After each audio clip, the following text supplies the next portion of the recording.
है और ये बाउंड्री 699 किलोमीटर की मानी जाती है।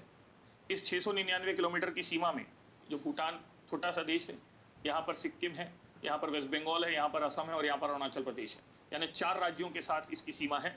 तो भूटान के संदर्भ में आप बताइए 699 किलोमीटर की बाउंड्री है, 4 स्टेट हैं जिसमें सिक्किम, उसके बाद हमने कहा वेस्ट बंगाल, उसके बाद हमने कहा असम और उसके बाद अरुणाचल प्रदेश। इन 4 राज्यों के साथ इसकी सीमा मिलती है। सबसे बड़ी सीमा जो है वो 267 असम के साथ है, फिर अरुणाचल प्रदेश के साथ 217 किलोमीटर है, तीसरे लेवल पर वेस्ट बंगाल के साथ 183 किलोमीटर है और सिक्किम के साथ छोटी सी सीमा शेयर होती है जो मात्र 32 किलोमीटर की है। तो इस प्रकार 4 राज्यों के साथ भूटान की सीमा शेयर की जाती है। भूटान के साथ हमारी सीमा को पुनः ओपन बाउंड्री की तरह रखा जाता है। भारत भूटान जो मैत्री संधि थी 1949 की, उसके तहत भूटान को भारत संरक्षित राज्य माना गया है और इसके अंतर्गत भूटान की सीमाओं की सुरक्षा की जिम्मेदारी भी भारत की है। तो भारत भूटान सीमा की सुरक्षा हो या भूटान की ओवरऑल सीमा की सुरक्षा हो, या सुरक्षा की जिम्मेदारी भी भारत की है। हालांकि हाल ही में इस समझौते से बाहर आकर भूटान की संप्रभुता को थोड़ा विस्तार दिया गया है, लेकिन फिर भी भारत भूटान बाउंड्री जो ओपन बाउंड्री के तौर पर है, तो ओपन बाउंड्री के तौर पर यहाँ पर वही तस्करी की समस्या और नॉर्थ ईस्ट के उग्रवादियों के आने जाने की समस्या और शरणार्थियों की समस्या, 3 समस्या बताइएगा। एक, शरणार्थी आ जाते हैं, दूसरा तस्करी हो जाती है, तीसरा भूटान के रास्ते उग्रवादियों को पैसेज मिल जाता है छुपने का। इन सारी समस्याओं के चलते सुरक्षा चिंताएं यहाँ पर देखी जा सकती हैं और इन सुरक्षा चिंताओं के समाधान के लिए यहाँ पर नेपाल की तरह एसएसबी 1963 में बना सशस्त्र सीमा बल सुरक्षा के कार्य को करता है। यही नेपाल भूटान रीजन में सिविल एक्शन प्लान को भी लागू करता है, जिसके तहत वहाँ विकास कार्य करके वहाँ की जनता के विश्वास को जीतने की कोशिश की जाती है। वहाँ स्किल डेवलपमेंट, हेल्थ, एजुकेशन का विकास किया जाता है ताकि वहाँ सीमाओं पर असुरक्षा, बेरोजगारी जैसी स्थितियां ना रहें। ठीक, लगभग 132 के करीब बॉर्डर चेक पोस्ट या बॉर्डर आउटपोस्ट यहाँ पर स्थापित किए गए हैं, जिसके थ्रू निगरानी की जाती है। इसके अलावा भारत भूटान सीमा पर सामरिक सड़कों का निर्माण करके, सड़क निर्माण को, पुल निर्माण को प्रभावी बनाकर भी हमने सीमाओं की सुरक्षा का कार्य किया है।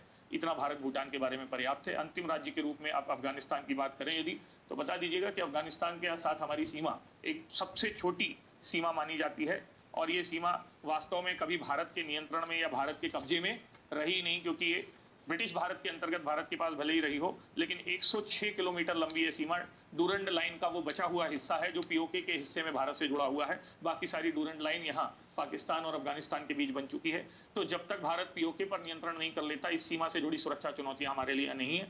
लेकिन फिर भी आप ये कह सकते हैं कि इसी सीमा से होकर पीओके के क्षेत्र में तालिबान का प्रभाव, आईएस का प्रभाव, ठीक है ना, ये सब प्रभाव बढ़ता है और वो आगे चलकर कश्मीर में आतंकवाद, इस्लामिक आतंकवाद वगैरह को जन्म देता है और इसलिए इस सीमा की सुरक्षा भी जरूरी है। आपको जानकारी होगी कि भारत ने अभी अभी अपने इंडियन मेट्रोलॉजिकल डिपार्टमेंट जो है, उसने अपने मौसम के पूर्वानुमान में जम्मू कश्मीर के या पाकिस्तान वाले कब्जे वाले कश्मीर को क्या किया है, शामिल किया है। और प्रतिदिन मौसम के पूर्वानुमान में अब हम जैसे दिल्ली का मौसम बताते हैं, वैसे ही हम पीओके के 2 हिस्सों का मौसम बताते हैं। एक है गिलगित बाल्टिस्तान, ये ऊपर के हिस्से को कहते हैं जीबी, और ये वाला हिस्सा जो है यहाँ वाला, इसको कहते हैं आज़ाद कश्मीर। 2 प्रांत में उन्होंने इसको बांट कर रखा है। मैंने बताया कि 370 में हमारे इंटीग्रेशन के बाद पाकिस्तान भी अब इन क्षेत्रों को इफेक्टिवली इंटीग्रेट करने की कोशिश कर रहा है। इसी क्रम में उसने गिलगित बाल्टिस्तान में चुनावों का भी घोषणा कर दी है, वरना वो इसको अपने सेपरेट प्रांत के तौर पर देखता था। तो भारत ने भी एक काउंटर स्ट्रैटेजी के तौर पर कम से कम मौसम पूर्वानुमान में ये दर्शाने की कोशिश की है कि ये क्षेत्र भारत का है और पाकिस्तान ऑक्यूपाइड कश्मीर जो है, इस कश्मीर को भारत किसी भी स्तर पर डिप्लोमेटिक तरीके से, मिलिटरी तरीके से आगे पाने की कोशिश करेगा। तो स्थलीय सीमाओं के अंतर्गत ये राज्यवार केस स्टडी थी, जिसके माध्यम से हमने स्थलीय सीमाओं के प्रबंधन की बात की, सुरक्षा की बात की। स्थलीय सीमाओं को इस तरीके से हम विस्तार से सुरक्षित कर सकते हैं। तो अब हम अगले सत्र में या अगली कक्षा में सीमा प्रबंधन पर या सीमा की सुरक्षा पर दूसरी क्लास करेंगे, जिसके अंतर्गत हम चर्चा करने की कोशिश करेंगे कि जलीय सीमाओं और आकाशीय सीमाओं का नियंत्रण या प्रबंधन कैसे किया जाना चाहिए, अलग क्लास में।